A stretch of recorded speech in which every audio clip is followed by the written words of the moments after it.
What's going on, beautiful people? It's your boy here, Wesley from Elimination TV here on YouTube, the one place on the World Wide Web where we actually adopt similar connections despite our differences. And welcome to my channel. If this is your first time seeing me, definitely follow me on all social media, Twitter and Instagram at Elimination TV. I'm here to talk to you guys about season 29. I feel like I want to say 39. 39, episode 6, entitled The Big Mistake. Now, was it the big mistake of choosing Big T? Or was it the big mistake? What was the big mistake? What happened in this that was just a big mistake? Going against Melissa? I don't know. Let's talk about it. So, Jordan beat Kieran last week, and I was doing some research online to see what the ratings were and the viewership was, you know, be it that Jordan came back last week, but I was unable to find it. Google was not helping me out. But the first week and the second week after that were of the series' lowest in ratings. First week was pretty low, and then the second episode was lower than the first week. So I don't know what's happening with episode 3, 4, and 5, if the ratings have gotten better since Jordan has been back or whatever the case may be. But I can honestly say, although I am excited to see new blood possibly or going to win and become a champion, this cast is not really. I feel like this particular season is giving me kids that need to learn how to ride a bike, and we're watching kids like ride with training wheels, if that makes sense. I feel like something different should be in the series to spice it up and give us something different. You know, right now the formula is they talk about who they want to get out, they go to deliberation, aka no, they have their challenge, they go to deliberation, aka nominations, then they possibly go to a club, and then there's the elimination. Something in that needs to change, because that's the formula for the past 7 or 8 seasons. That's pretty much what for the show, that's pretty much what happens. But something needs to be different. I don't know how they can make it different. I don't know what they can do. Maybe they do 2 challenges. Maybe there's a situation where there's one challenge to decide one winner, and then another challenge to decide another winner, and then those 2 winners do something. Maybe that's too much money. I don't know. But I feel like the formula needs to shake up. Maybe there's a difference in a voting system that happens in the beginning of the episode, where a vote is casted to decide who competes in the next daily challenge, and then from that they pick a winner, and then, you know, something needs to switch up because it's the same formula. But either way, the not rookies but haven't won people are sitting here talking about, ooh, Jordan is back. Ooh, the vets are back. Ooh, this is interesting. Ooh, this game is crazy. Ooh. I like the twist with the veterans coming back. For me, the episode got good when Jordan stepped on stage. The importance and the reason why these people get stipends for being on this show. They get the weekly little allowance for being on the show. Makes sense because the ratings are its lowest. And so, I don't know. Nurys and Horacio are getting to know each other. Nurys is beautiful. I think Horacio is handsome. I see Nurys with, who was he trying to, I think his name was Johnny, was whoever that guy, the guy that used to be with Raven, but, you know, was trying to kick it to Nurys. I see Nurys with that guy. I don't see Nurys with Horacio. I don't know why. I saw Olivia kind of sort of with Horacio, but Nurys, I don't see Nurys with Horacio. I don't know why, but it's just the way that it is in my mind. I can see Nurys with Nelson before I can see Nurys with Horacio.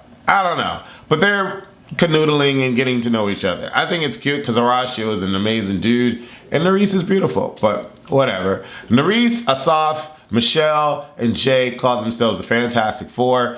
I don't know if that movie would do well with that casting, but that's what they call themselves. And right now, they aren't necessarily running things, but they aren't anyone's target right now currently. So I think they're doing well. Michelle apologizes to Corey for being so emotionally involved and you know, Olympic with her thoughts and or physicality last week when she thought she was going to be put in elimination because her partner was Asaf. It's very interesting how from last week Asaf was cussing Corey out, and now this week they're cool, or we are not seeing the interaction between them. It's kind of like Smiley and hey, hi versus F you and you son of a, you know what I'm saying? So if they pieced it up, we didn't get to see it. It sucks that we didn't get to see it, but we see Michelle talking to Corey, and then Corey starts crying again, because at this point I think Corey is feeling like Raven. He's like the male Raven, if you will. And, you know, he's like, I just wanted you to believe me, and I just wanted to share in my win with somebody. And, you know, I'm like, okay, all right, well, I'm glad she's apologizing, but I still don't understand why he chose Asaf. I don't know. The editing didn't allow me to understand that. So we get the challenge, bingo bango, and it's an interesting situation where they gotta, you know, do a 5 connection on a bingo card or whatever, and it's like this ramp board with holes in it, and they got to go in the mud and wrestle each other to get the ball, and TJ is all the way up there sliding the balls. I'm like, okay, come on, you know, the production is there, the production is there. And I like the fact that 3 teams are fighting against each other, but obviously 2 teams want 1 team out. I, for one, still don't understand why this show is not taking into consideration that these people could potentially hurt themselves. Olivia, last season, getting her eye almost taken out and her brain exploded by a golf ball. You know what I'm saying? They're doing this with no goggles.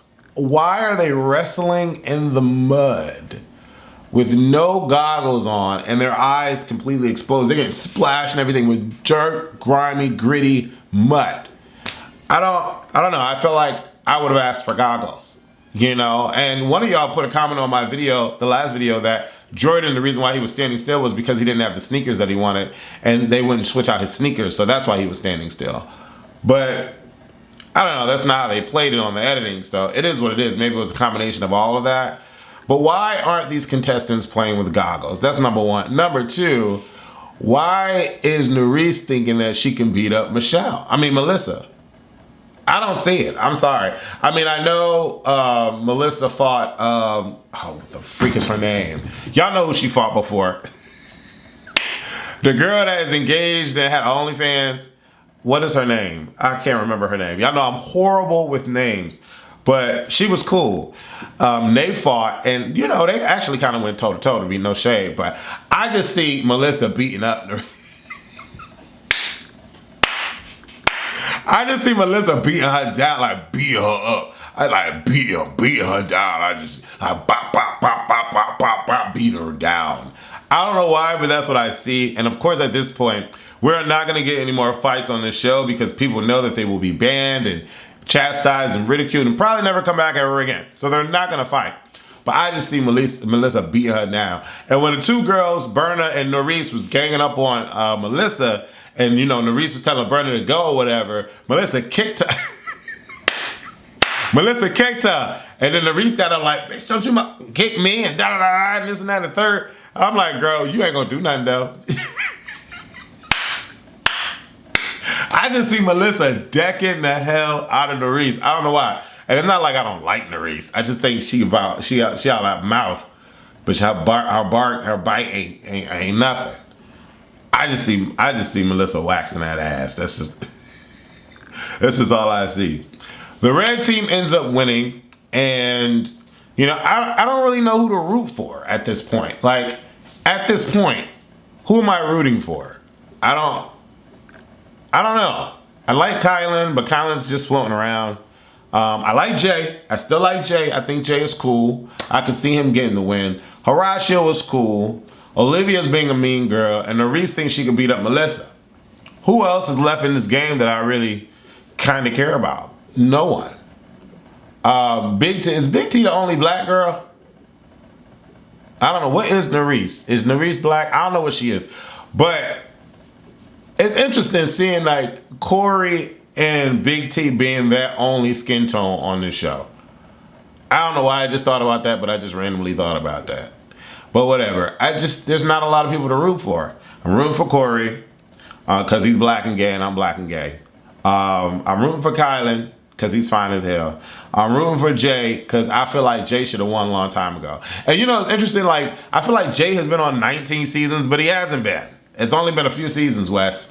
But I think Jay is super cool, and I think, you know, the way that they played him and Michelle last game was horrible. But I like Jay a lot. I really do. And that one time that he beat CT, didn't he beat CT in an elimination? They were unlinking chains or something, or did he lose? Maybe he lost. I don't know. I just feel like Jay battles and like he goes hard. So I think that Jay deserves to win. Who do y'all think should be winning? So the red team has to pick a person to go into elimination like right away. And Kylan doesn't want to say Melissa, but for whatever reason, they can't make a decision. Then one of the girls start talking to Horacio in Spanish. I don't know who it was because her face was turned. But she was like, and you know, Horacio was like, Melissa. And then Zara was like, Melissa. So everybody chose Melissa. And Kylan was upset, but at least Kylan stood his ground and didn't pick up his vagina. You know what I'm saying? So then we get to deliberations. And you know, Melissa and Big T thought that having this speech at the tea party would be in their favor. And it wasn't, because no matter what, Big T was chosen to go up against Melissa. But the gag is, and I guess that was the big mistake, but the gag is, when we get to, well, we're not going to get to M. Let me go through my notes, make sure I didn't miss nothing, because I'm gonna go over the highlights at the end of this. There wasn't a lot to highlight, but we're going to go over it. Horacio and Nerese like dance on top. Well, Horacio dances on top of Nerese, and I'm just looking like Nerese, like, girl, you lucky.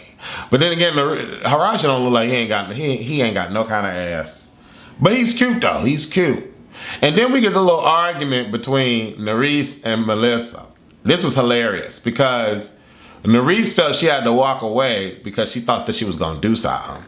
To who, girl? To who, girl? Nerese is not that bad. I'm sorry. She could talk that talk, but she ain't that bad though. Melissa would have knocked her into the table. And you know how I know? Because it takes someone to feel intimidated into having to walk away, but someone like Melissa was like, girl, come back over here, girl. I just want to talk. Like, you know what I'm saying? Like, Melissa was taunting her. And Nerese like, I can't. I'm gonna have to hit her. Girl, you would have got your Girl, you ain't got your ass whooped. Like, what we talking about? Melissa was like, girl, come back over here. Let's talk for a minute. I don't know. I just see Melissa decking her one. And then Nerese having to call Horacio. Horacio! Ven aquí, ayúdame, por favor. You know? Anyways. I like Nerese, but I don't know. In that moment, when it comes to like battling out, I would love to see Nerese and Melissa in a hall brawl. What? Minus the one with the puzzles. The puzzle joints, I want to see them either in a pole wrestle or a hall brawl. Melissa taking her out. She taking her out. She taking her out. Yeah, I wish they would be back to the point where they could choose who they want to go up against. Wouldn't that be good? Because Melissa sure enough would have chosen Nerese. For real. Soph gets a conversation from Callum. Callum is sexy. I still don't see what he sees in Michelle, but Callum is like, oh, we need to go against the Americans. We need to go against the Americans. Then Asaf tells Jay, and Jay is like, oh, I got to get Callum out the house. Sorry, Michelle. But y'all know already that the UK people want to come against you. What are you talking about? Y'all been taking out the internationals in UK so far this moment, like this at this point. So like that's nothing new. Like Asaf is not telling you anything new, Jay. Like, what are we talking about here? Anyways, we get to elimination, and tell me why. Tell me why they had this girl come out like she was some commercial model off of a L'Oreal ad campaign. She was giving Brie Larson in lessons of chemistry. Miss Cass came out, and I was like, girl, who she threatening? You know what I'm saying? Like, what? She comes out, she's like, hi, everyone. Yes, I've won 2 challenges, and I've not lost an elimination. Oh, hi, James. Hi, Colum. This is going to be so amazing. I'm like, what? First of all, Cass barely got through last season with Jordan. Why I'm thinking she about to be a threat up on here? Because she won 2 challenges? What are we talking about? Amber won 1 challenge, and she ain't nobody's threat. And I love Amber. But Amber got all the way to the end because of Darrell. How are we thinking 2 people, a person that won 2 challenges is a legend in the game, and she a threat to these rookies? These women are stacked bigger than her. But the gag is, the big mistake is that these people gonna put Cass. When Cass came out, I was like, I know doggone well They're not telling me that they think Kaz is about to do something. Kaz damn for sure would have lost against Melissa, and she lost against Big T. What? What are we talking about here? I don't know what we're talking about here. Kaz lost against Big T. We understand why Jordan was so bitch hurt by Kaz in the whole competition and basically told her off the whole time. I know when Jordan watched this, he was sitting there like, I just knew that she was gonna mess up. I just knew that she was gonna mess up. You know what I'm saying? Like, what are we talking about here? Big T beat Kaz, someone that won twice. And I didn't watch the UK version of her show, but I'm imagining that she didn't get to the end by herself. And she damn for sure didn't get to the end. And the US situation, she had Jordan by herself. She had Jordan. So it's like, come on, man. Like, that was trash. And then she's like, well, you know, congratulations, Big T. You just took out someone that won 2 challenges. You deserve to be here. Girl, she took out you. What are we talking about here? Like, you're not Cara Maria, you're not Laurel. Like, what? Like, what are we talking about here? Big T beat Kaz. And all they had to do was roll around in a pen and do a puzzle. What?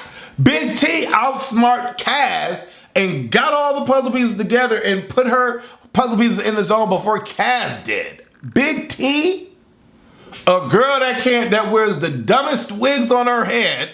What are we talking about? And then the gag was that before they left the thing, James ran out and said, hey, Big T, you left your hat. What? Child. Big T would be a gorgeous woman if she just did slick back. If she just combed her hair back, slicked it back, and just let it just let it sit. Just let it sit. These wigs are trifling, these black women be putting on their hair. It's trifling. Nicki Minaj looks 1,000 million times better when she has her regular slip, although Nicki Minaj knows how to have an install, like a correct install on her head. I don't know why these black women be coming on TV and putting these ugly ass wigs on their head. Sidebar. I don't know if y'all watch the show Netflix, Surviving Paradise. What? Now, there was a girl and a black woman in there. I forget her name. She had cornrows. Stunning. She was everything. But then the other black woman, she had the worst wig in reality TV history. I can't remember her name. Maybe it was like Coretta or Lisa or something like that. Her hair was horrible. And what really worse about it is that other black sister, the one with the cornrows, let her quote-unquote TV friend, the other black sister, go on every time she woke up, go on looking like that. With the wig looking like this. Wig looking like this on her head. You know what I'm saying? Just looking straight like this on her head, and ain't nobody saying nothing to me. Y'all know who I'm talking about. If y'all watch Surviving Paradise, y'all know the black woman I'm talking about. I mean, I ain't gonna say who won, but like, what are we talking about? Like, what? She was hideous looking. Like, she...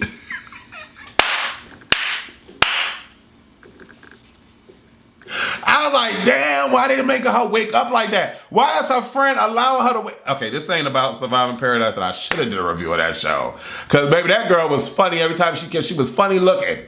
Every time she came on my screen. That horrible ass dollar store wig and coming on screen with no makeup. Looking like what? Looking like, huh? Anyways, side note. Go watch Surviving Paradise on Netflix. And go watch Rustin on Netflix. A 10. Rustin is a 10. That movie had me crying like a mug. What? Anyways, what did y'all think about this particular episode of The Challenge? Episode 6, season 13-9, entitled Big T Took Out Kaz, the Veteran. Leave your comments below. Deuces.